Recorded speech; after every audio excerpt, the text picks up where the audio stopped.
Marilu Cabanhas. Bom dia, Marilu. Oi, Glauco, bom dia a quem está acompanhando aqui o Jornal Brasil Atual. E vamos continuar falando sobre a CPI da Covid. Nesse momento, nosso convidado é Humberto Costa, senador do PT de Pernambuco, médico, ex-ministro da Saúde, atual presidente da Comissão de Direitos Humanos do Senado e membro titular da CPI da Covid. Olá, senador, bom dia, seja bem-vindo. Bom dia, um abraço para você, Marilu, para todos que nos acompanham pela TVT.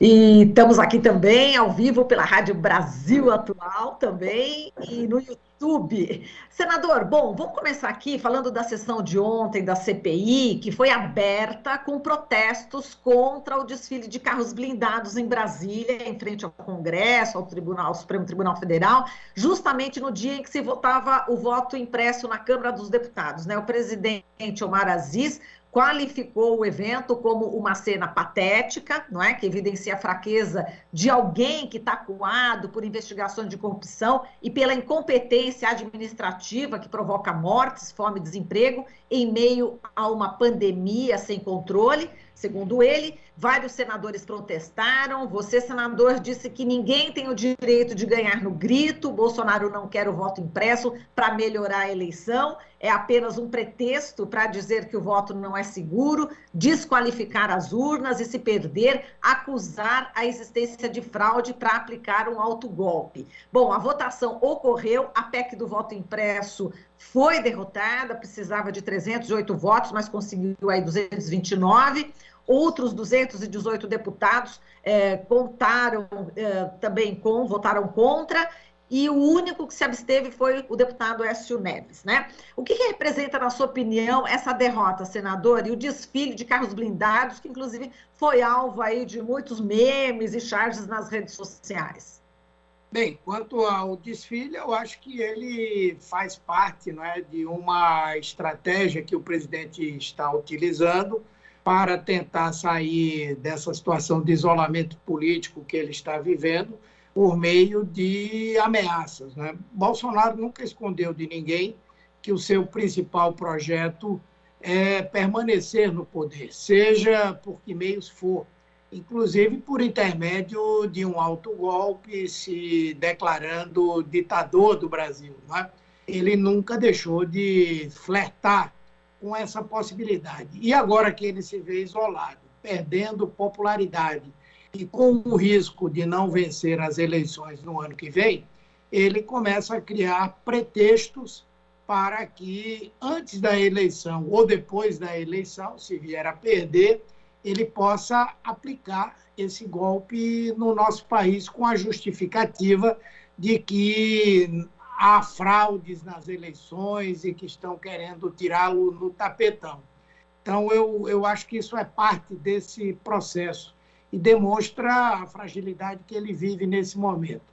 Quanto ao voto impresso, também faz parte, não é? Fazia parte dessa narrativa, como se diz, não é? De que existe fraude e que só com essa comprovação pelo voto impresso se poderia acreditar nos resultados. A derrota dele demonstra que, apesar de ele ter muita força na Câmara dos Deputados, mas não tem o domínio absoluto e total, especialmente nos temas políticos que dizem respeito à própria sobrevivência dos parlamentares e também à própria sobrevivência da democracia. Eu acho que foi um bom resultado, apesar de que eu achava que ele não chegaria sequer a 200 votos a favor dessa proposta. Mas o que vale é que ela não foi implementada e agora não há o porquê de o presidente continuar a falar sobre o tema, a não ser que ele resolva comprar uma briga agora, não somente com o Supremo e o TSE, mas também com a Câmara dos Deputados. Perfeito. Agora, falando da Lei de Segurança Nacional, senador, o Senado aprovou ontem, né, esse projeto que revoga a Lei de Segurança Nacional. A proposta inclui no Código Penal crimes contra as instituições democráticas, contra o funcionamento das eleições, contra a cidadania. É um crime, o golpe de Estado, interrupção do processo eleitoral, comunicação enganosa em massa, né, as fake news, e atentado ao direito de manifestação também bastante preocupante, né? É um passo importante, senador, para o fortalecimento da democracia? Sim, eu acho que nós estamos agora eliminando um daqueles chamados grandes entulhos, não é? Ainda da ditadura militar. Aliás, a Lei de Segurança Nacional é até mais antiga, é verdade que ela foi alterada e muito aplicada durante a ditadura.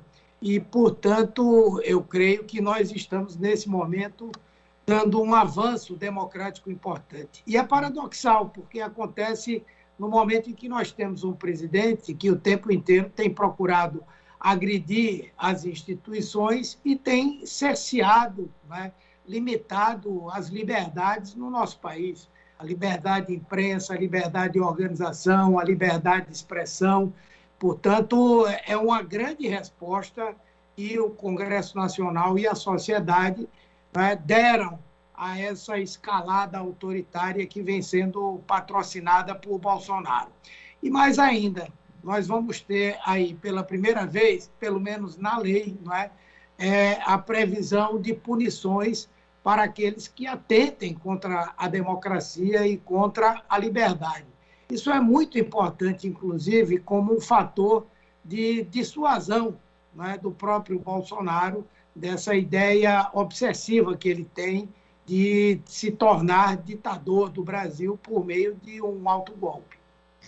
Agora, senadora, vamos para a sessão de ontem em si mesmo, da Comissão Parlamentar de Inquérito da Covid, que ouviu o presidente da ONG Instituto Força Brasil, tenente-coronel da reserva Elcio Bruno de Almeida, né? Ele é apontado como elo, né, entre representantes da empresa Davat e o Ministério da Saúde nas negociações de venda de 400 milhões de doses da vacina AstraZeneca. Por decisão da ministra Carmen Lúcia, né, do Supremo Tribunal Federal, Elcio Bruno foi protegido por um habeas corpus e não respondeu aí muitas perguntas de vocês, senadores, né? A frase, me reserva o direito de ficar em silêncio, a gente ouviu o tempo inteiro, né? E o habeas corpus dava justamente esse direito a ele, né? Para não produzir provas contra si próprio. Agora, o que dá, no mínimo, para desconfiar, né, senador, é que em vários momentos ele estaria exatamente envolvido quando questionado sobre diversas irregularidades. Não é isso? Quer dizer, quando ele falava essa frase, aí que a gente desconfiava mais, é isso, senador? Com certeza. Aliás, esse depoimento de ontem ele foi emblemático de muitas coisas, né? A primeira, de que esses grupos bolsonaristas têm plena consciência dos seus crimes, não é? Porque obviamente, com todo aquele orgulho e arrogância que eles têm de defender as suas ideias, tudo que eles publicam, não é? Quando chegam diante da justiça ou diante de um órgão investigativo como é a CPI, eles não reproduzem aquelas mesmas ideias. Eles sabem que nas redes sociais, por onde eles andam, aonde eles se aglomeram, eles estão cometendo crimes contra a democracia, crimes contra a Constituição, e por essa razão, quando chegam no momento que poderiam fazer uma defesa explícita das suas ideias, das suas ações, das suas postagens, eles não fazem. Então, isso é uma primeira coisa. Eles têm a plena consciência que são criminosos. A segunda coisa relevante é que nós vimos como a coisa funciona, tanto do ponto de vista do tráfico de influência, da utilização das relações junto ao governo para a obtenção de benefícios para empresas, para pessoas, não é? Como também nós sentimos um pouco o funcionamento dessa estrutura monstruosa de produção de notícias falsas, de desinformação nas redes sociais. Esse Instituto Força Brasil é um exemplo acabado, né, de como eles se organizam para difundir mentiras, para atacar pessoas e instituições, organizações, e foi muito emblemático. Isso, inclusive, reforça uma área em que nós ainda não nos enveredamos muito fortemente, que é essa área da desinformação. Trouxemos ontem esse Instituto Força Brasil, não é? Vamos ainda trazer as plataformas de redes sociais, não é? E eu creio que poderemos dar uma contribuição para o processo democrático no ano que vem, o processo eleitoral. Aliás, a nova Lei de Segurança Nacional também vai nos ajudar a ter uma eleição livre, não é? Na eleição do ano que vem. Muito bem, senador. Eu lembro durante a sessão, né, que você apresentou aí vários posts, né, do Instituto Força Brasil, muitos posts negacionistas. Um deles pedia a destituição de ministros do STF, inclusive da Carmen Lúcia, estava lá a foto dela, que concedeu a ele o habeas corpus. O Omar Aziz pintado de palhaço, né? Naquele momento, eu imagino o que ele poderia estar pensando, né? Quando viu aquilo que você tinha colocado ali naquela tela, né? Enfim, além de posts, né? Dizendo que infecção anterior protege 7 vezes mais que a vacina da Pfizer, sobre ivermectina.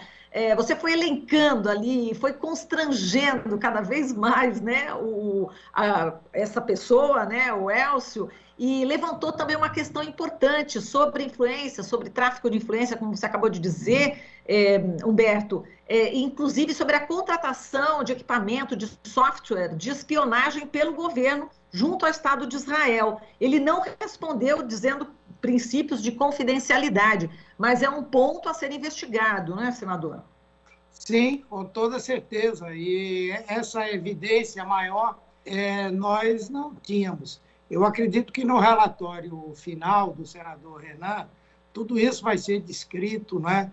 Não tenho dúvida de que tanto o senhor Élcio Franco como outros componentes do Instituto Força Brasil, em particular o senhor Otávio Facuri, que aparece ali falando uma série de asneiras no que diz respeito ao processo de enfrentamento à pandemia da Covid no nosso país, não é?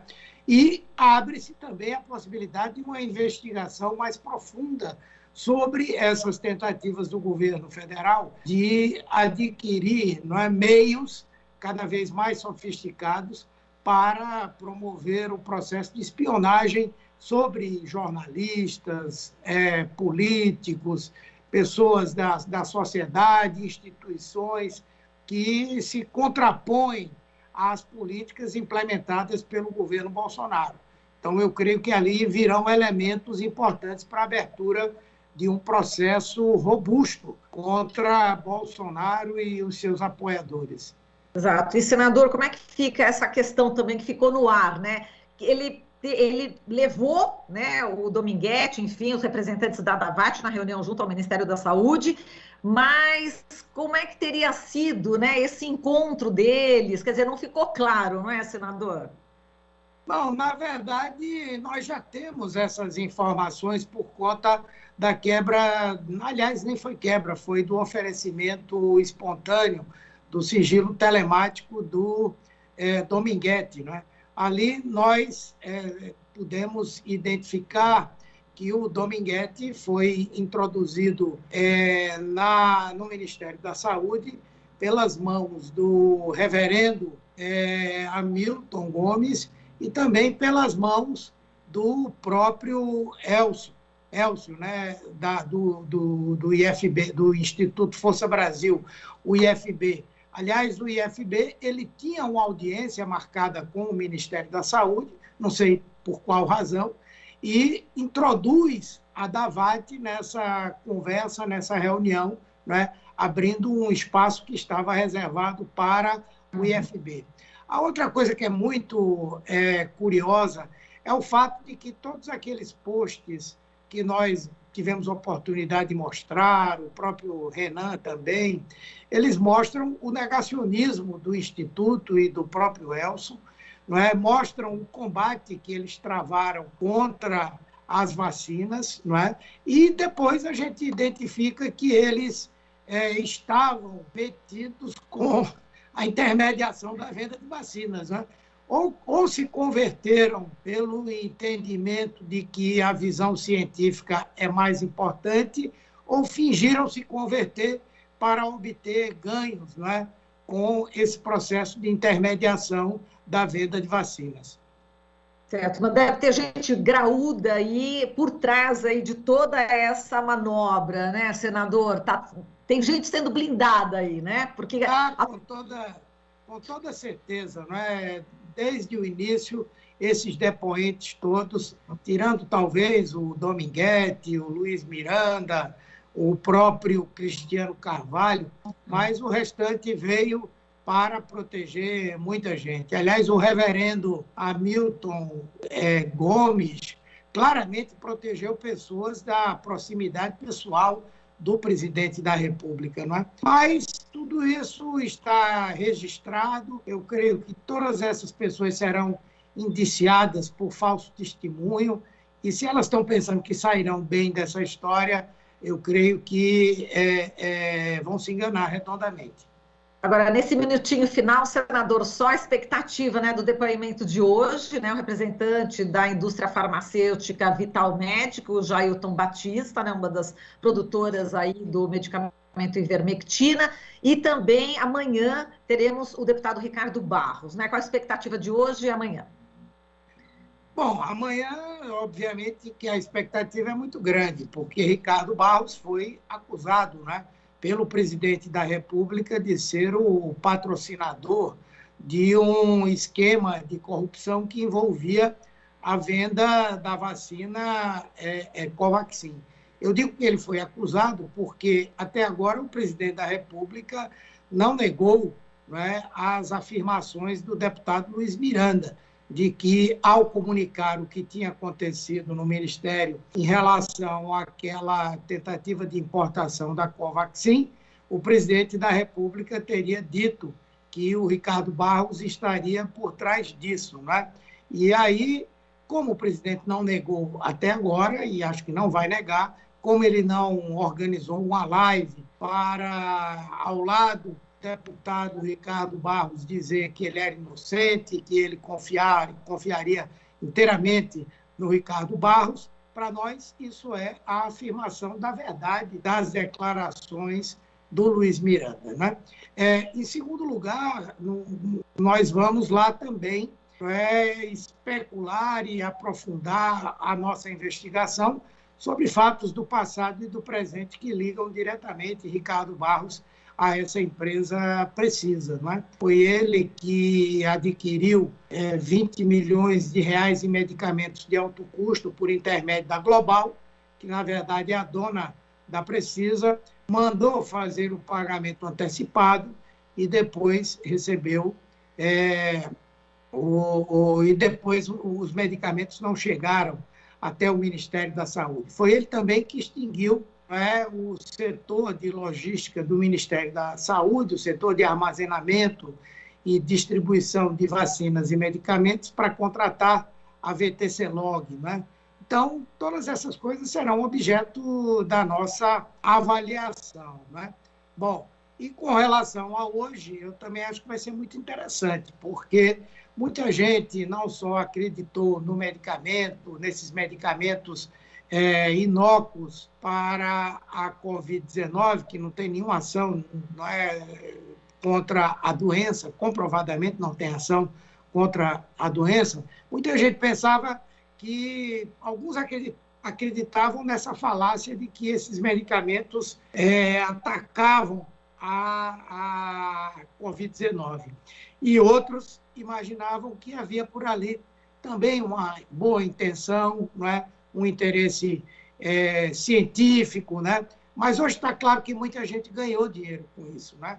Inclusive a Vitamed, que foi uma das beneficiadas com a venda da ivermectina, a maior beneficiada. E, ao mesmo tempo, se revelou nesse processo uma relação espúria, uma relação inaceitável entre essa indústria farmacêutica e os profissionais médicos, né, que se dedicaram ao longo da pandemia de fazer a indicação desse chamado tratamento precoce, né? Então, nós vamos explorar tudo isso. É muito provável que também os responsáveis por essa empresa sejam indiciados, né, por estímulo ao curandeirismo, ao ao charlatanismo, né? Por expor a população a risco. Enfim, nós vamos ter aí um arsenal para processar essa e outras empresas que realmente se beneficiaram desse processo todo. Faturaram muito, né, senador? Muito. Tá certo, senador. Muito obrigada. Um bom trabalho na CPI. Um forte abraço. Obrigado. Um abraço para você, Marilu, para todos aqueles que acompanham a TVT. Um abraço. Até a próxima. Até mais. Tchau, tchau. Até a próxima. Falamos aqui pela TVT e Rádio Brasil Atual com o Humberto Costa, senador do PT de Pernambuco, médico, ex-ministro da Saúde, atual presidente da Comissão de Direitos Humanos do Senado e membro titular da CPI da Covid. Você está ouvindo Jornal Brasil Atual. As notícias que os outros não dão.